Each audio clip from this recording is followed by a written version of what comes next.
자, 한전 관련해서 이거 한전 민영화하려고 하는 거 아닌가 하는 조치들이 있습니다. 좀 짚어보겠습니다.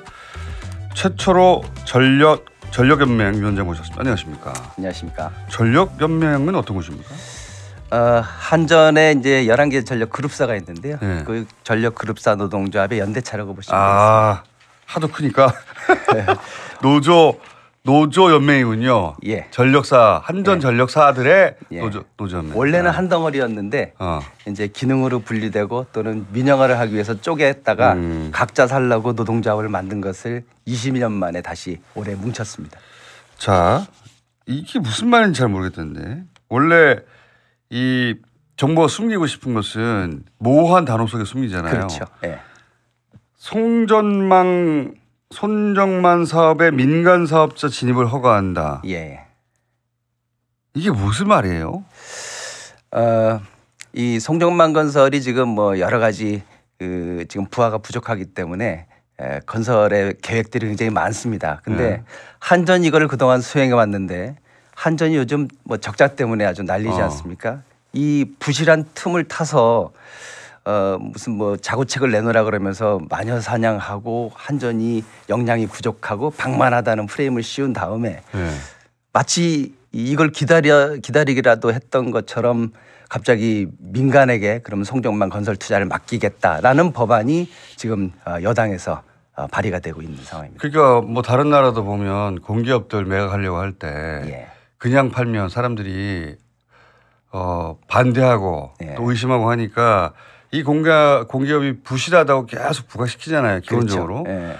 그리고 나서 그 특정 부분을 뜯어서 돈 되는 부분을 실제로는 팔아버리지 않습니까? 민간에. 그렇게 민영화가 이루어지는 건데 그러니까 회사 한전 전체가 아니라 이제는 예전에는 회사 공기업 전체를 민영화한다고 그랬는데 그게 아니라 돈 되는 부분만 떼서 민간한테 뜯어서 파는 것이다.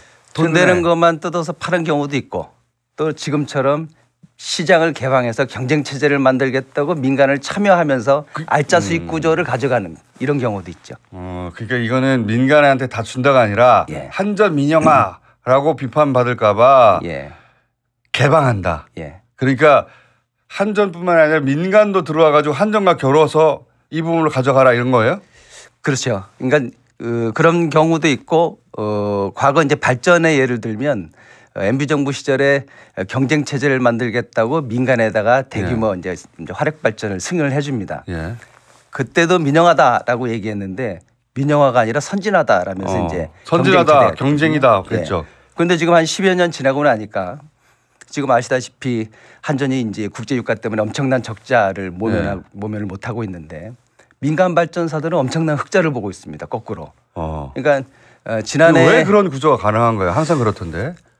우리도 뭐 똑같이 발전 원가가 올라가는 건 마찬가지인데 공기업이기 때문에 우리 자회사라서 이제 정산 조정 개설하는 걸 통해서 전체 발전 원가를 다 반영해 주지 않고 있습니다. 그런데 민간은 그걸 못 하는 거죠. 민간은 그 통제가 안 되니까. 그래서 민간은 오히려 한전이 작년 1분기에 7조가 넘는 진짜 그 당시로는 뭐 역대급 적자라고 했는데도 불구하고 민간 발전사들은 1분기에 8천억이 넘는 수익에 3분기에는 1조 5천억이라는 막대한 수익을 SK, LG, 포스코, 삼천리 이 4개 계열 회사 6개 발전사가 그 정도의 수익을 얻는다는 게 이게 말이 안 되는 거죠. 이제 그런 구조입니다. 근데 이제 송전 같은 경우에는 그게 바로 이런 방식으로 발전 분야에 민간이 들어와 경쟁하게 해주겠다고 해서 만들어진 결과. 그렇죠. 그 민간이 들어오는데 돈 안 내는데 들어올 리가 없죠. 당연하죠. 공공은 돈이 안 되더라도 그 일을 하잖아요. 그렇습니다. 그게 공기업인데 민간은 돈이 안 되는데 들어올 리가 없고. 근데 이제 이번 송전 시장을 민간 투자를 활성화시키겠다는 건 약간 예전에 뉴스공장에서도 많이 다뤘습니다만 맥커리 같은 사례가 될 가능성이 높죠. 거기서 건설을 하고 거기에 대한 이제 장기간 고수익을 보장하고 또 과잉 설계를 하고 결국 나중에 한전이 인수를 하게 되는데 그것이 이제 요금에 반영되면 소비자 부담이 커질 것이고요. 당연히 이제 요금 인상이 됩니다. 근데 그거를 지금처럼 정치적으로 요금을 묶어놓고 난다면 한전이 고스란히 다 부담을 하게 되거든요. 그러면 영원히 적자에서 벗어나기가 어려운 구조가 한전이 됩니다. 보존해 주거나 네. 어떤 방식으로든 돈이 안 되면 민간은 안 들어올 테니까 예. 장기적으로 돈이 되는 설계를 하고 들어오겠죠. 그렇죠. 당연히. 자, 그래서 이 송전만도 발전 분야가 10여 년 전에 MB 시절에 예. 말씀하셨듯이 이거 민영화 아니냐 하고 했더니 선진화, 경쟁 체제의 도입. 그 실제로는 그 부분은 그 민간이 가져서 돈 잘 벌고 있죠. 재벌들이. 그렇습니다. 적자 한전 적자에 기여하고 있죠 오히려. 그렇습니다. 예. 근데 송전망도 그렇게 될 가능성이 높은 거 아닙니까 이게? 예, 매우 높고요. 실제로 올해 여름에 이게 국민청원이 올라와 가지고 5만 명 이상 돼서 산자위에서 이거에 대한 그 논의가 있었습니다. 그래서 그걸 논의한 결과 이거는 민간의 송전망을 개방하면 전기요금 인상 가능성이 높다라는 결론을 내린 바가 있거든요. 그렇겠죠. 예. 근데 지금 김성원 의원 대표 발의를 해가지고 아마 어제 법안 심사 소위를 한 걸로 알고 있는데요. 네. 통과는 안 됐습니다만은 매우 우려가 되는 상황입니다. 그러면 이게 이제 이럴 때마다 해외 사례를 우리가 들여다보게 되잖아요. 예. 다른 나라에서 예를 들어서 이런 뭐 송전망이나 혹은 전력 민영화를 시도해서 결과가 어땠냐. 틀림없이 단어를 선진화라고 하든 뭘로 하든 이상한 단어를 들고 나와서 좋은 것처럼 포장할 거거든요. 그렇죠. 우리나라가 이제 영국 사례를 모델로 사실 그 전력산업 구조 개편을 추진한 바가 있습니다. IMF 이후에 네. 뭐 차관을 받는 조건에 이제 민영화의 약속이 있었다고 들었는데요. 어쨌든 영국도 80년대에 이제 대처 수상을 비롯해서 민영화가 전력 분야에도 추진이 됐는데 그 결과가 지금에 와서 보면은 전기요금이 지속적으로 계속 상승을 합니다. 당연히 네, 당연히 그럴 수밖에 없고요. 그때는 이제 뭐 가격도 하락하고 경쟁을 통해서 소비자 선택권을 확대한다고 했는데 네. 최근에 이런 그 국제유가 상승에 의한 이제 요금 폭등 때문에 오히려 민간 소규모 판매 사업자들은 다 이제 파산을 했고 메이저급의 6개 민간 전력 회사들이 독점을 하고 있는 구조가 됐습니다. 영국은? 예, 오히려 선택권이 안 됐죠. 영국은 한전 하나가 아니라 민간 한전 6개가 있는 거예요 말하자면. 그렇죠. 민영화가 돼버렸기 예, 때문에. 민영화돼 있고요. 그래서 그 요금을 비교해 보자면 어때요? 최근에는 한 7배까지 폭등을 7배요? 했다고 지금 자료에 나와 있고요. 전기요금이? 예, 그래서 거기 보면 영국 경제 역사적으로 굉장히 쇼킹한 사건이다 이런 기사까지도 이제 나왔었습니다. 그래서 다시 이제 국유화의 논란이 있고요. 프랑스 같은 경우에 이제 EDF라고 우리랑 비슷한 이제 공기업이 있는데 거기는 이 에너지 안보 때문에 오히려 100% 전량 국유화시킨 사례도 최근에 일어난 일입니다. 그렇게 민영화했다가 국유화하려고 하는 시도들을 많이 하죠. 예. 통제가 안 되니까. 근데 이제 우리는 거꾸로 가고 있죠. 이런 게 국민 인프라니까 전기는 안 쓸 수가 없고. 예.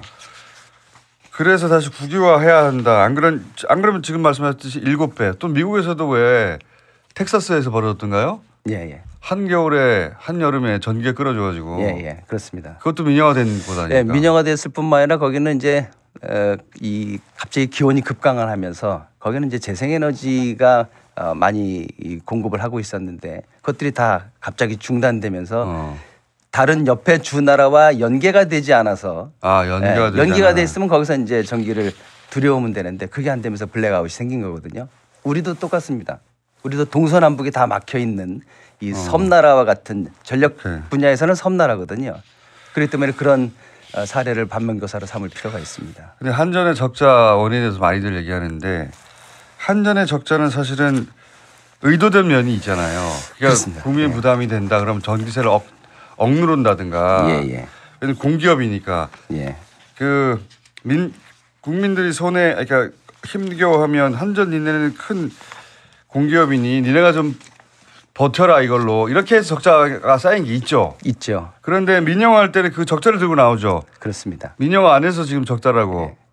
이 적자를 공기업이기 때문에 일정 부분 감수해야 되는 거는 있습니다. 근데 이와 같이 특수한 상황에서의 대처가 쉽지 않기 때문에 사실 모든 나라들이 다 이제 국가 재정으로 일부 메우고 나머지는 전기요금 인상으로 이 문제를 해결하는데 우리만 한전이란 기업에 다 맡겨놓은 꼴이거든요. 그러다 보니 사실 물가 상승률을 억제하는 데도 도움이 됐고 또 경제 성장률에도 어느 정도 기여를 했습니다. 그럼 사실 상을 주거나 칭찬을 해야 되는데 오히려 뭐 너희들 방만 때문에 그렇다. 그러니 마녀 사냥을 하면서 마치 이런 책임이 공기업에 있는 것처럼 오로지 호도하고. 공기업에만. 네. 근데 그렇게 호도하는 것도 모자라서 알짜 부동산을 매각하고 인원을 감축하고 특히 지분 매각 같은 건 우리 자회사에 굉장히 알짜 자회사들이 있는데 이걸 자꾸 지분 매각을 통해서 이건 민영화의 시도거든요. 그걸 꼭 돈이 되는 걸 팔려고 그래요. 꼭 돈 되는 겁니다. 돈 안 되는 건 얘기도 안 하고요. 그러니까 이런 것들이 이 부실하게 공기업을 만들어 놓고 이것을 자꾸 이제 민간으로 대체하려는 시도들이 이거 뭐 기다렸다는 듯이 갑자기 이런 법안이 왜 나오겠습니까? 전체 한전을 다 가져가는 게 아니라 돈 되는 걸 가져가려고 한다니까요 지금.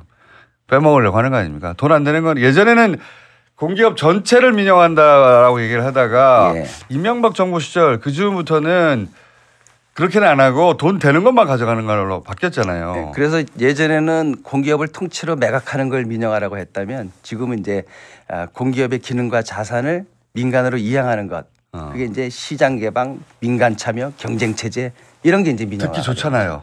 좋죠. 듣기에는 아주 좋은 단어만 모아놨습니다. 듣기 좋잖아요. 그러면서 선진화, 정상화라고도 하고. 자, 요거 한전 가지고 그렇게 하려고 하는 움직임이 있는 것 같으니까 저희가 주기적으로 체크해 보겠습니다. 이거. 예.